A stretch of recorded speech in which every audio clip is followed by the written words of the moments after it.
Hey tout le monde! Aujourd'hui on se retrouve pour l'émission C'est Fantastique. Aujourd'hui, l'émission portera plus spécifiquement sur la musculation. Aujourd'hui, nous accueillons également William Thibault et Édouard Gendron Devitte. Sur cela, je vous souhaite un bon match, messieurs. Bon match. Bon match. Question numéro 1. Laquelle de ces réponses illustre un des bienfaits de la musculation? A. La musculation améliore la flexibilité. B. La musculation renforce le système cardiovasculaire.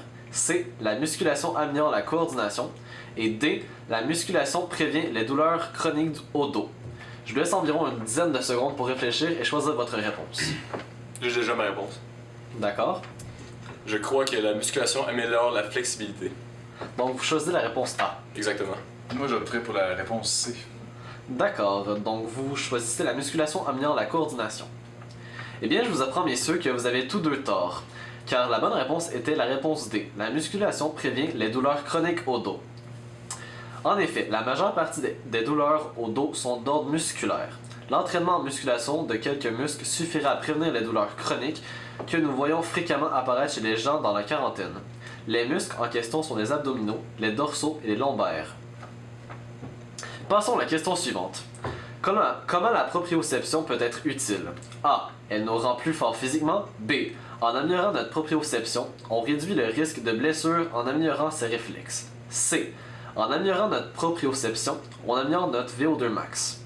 D. La proprioception améliore notre concentration. J'opterais pour D. Vous opteriez pour D? Et puis J'opterais pour A. Plus fort physiquement. D'accord. Eh bien, vous avez encore tous deux tort. La bonne réponse était B.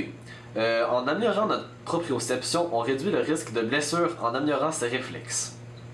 Par définition, la proprioception est la connaissance inconsciente de la position de nos segments dans l'espace. À cela se rattache notre mécanisme de réflexe. Il existe quelques exercices pratiques permettant d'améliorer la proprioception et par conséquent le mécanisme de réflexe.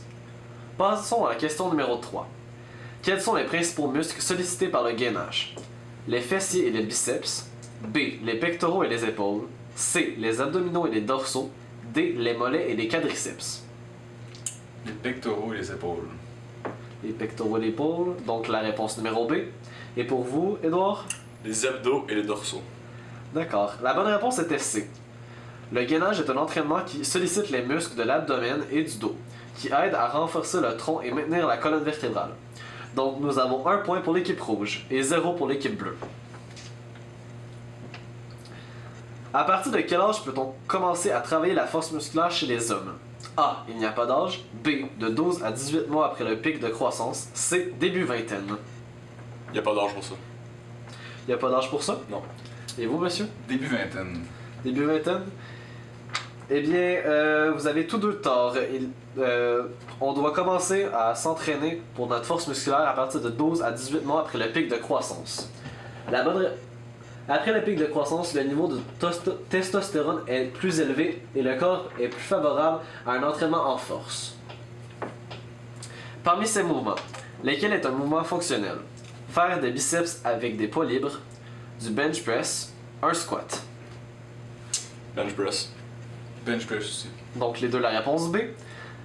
Vous avez encore tort, messieurs, car la bonne réponse est la réponse C, un squat. Un mouvement fonctionnel est un mouvement qui peut se produire dans la vie de tous les jours. Dans ce cas-ci, quelqu'un qui ramasse une boîte par exemple, devrait faire un squat. Le mouvement fonctionnel fait travailler plusieurs muscles et l'articulation en même temps. Donc je rappelle toujours la marque est de 1-0 pour l'équipe rouge, soit Édouard 1 et 0 pour William. À quel âge sommes-nous le plus fort musculairement? 30 ans, 20 ans, 25 ans ou 40 ans? J'opterais pour 30 ans. 40 ans. 40 ans? La bonne réponse est A, 30 ans.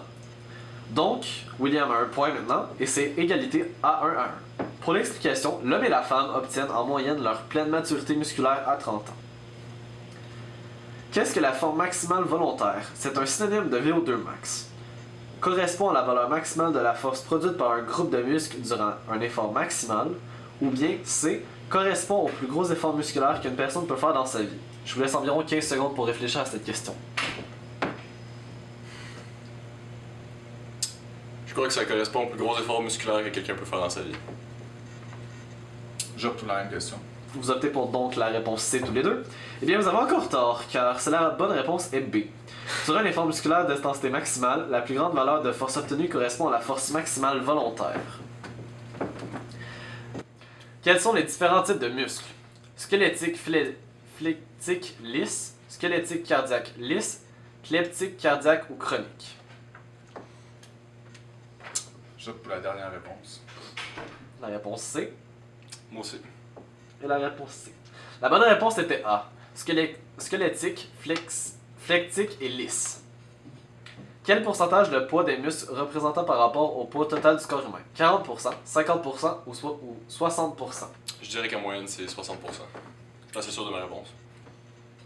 40%, je dirais plus. Eh bien, Edouard, vous aviez la bonne réponse, c'est 60%. En effet, plus de 60% représente le poids maximal total du corps humain.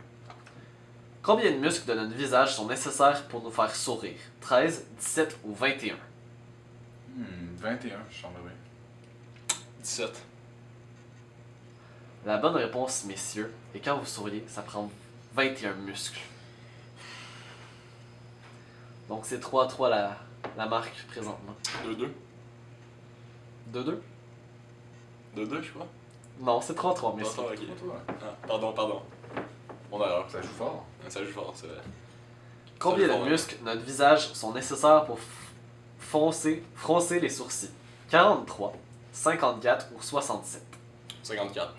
54 aussi, je pense, oui. Eh bien, messieurs, vous avez extrêmement raison, toutes les deux, car c'est 54 muscles qu'il faut pour froncer les Ça joue sourcils. fort, ça joue fort. Donc, la marque est de maintenant 4-4. Dernière question.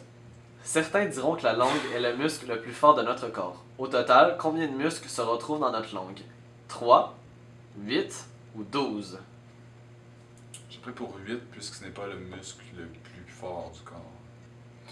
Je dirais 3. Eh bien, messieurs, nous avons un gagnant. Est-ce que vous pensez que c'est vous ou non? Je crois que c'est moi. Je voudrais plus pour moi.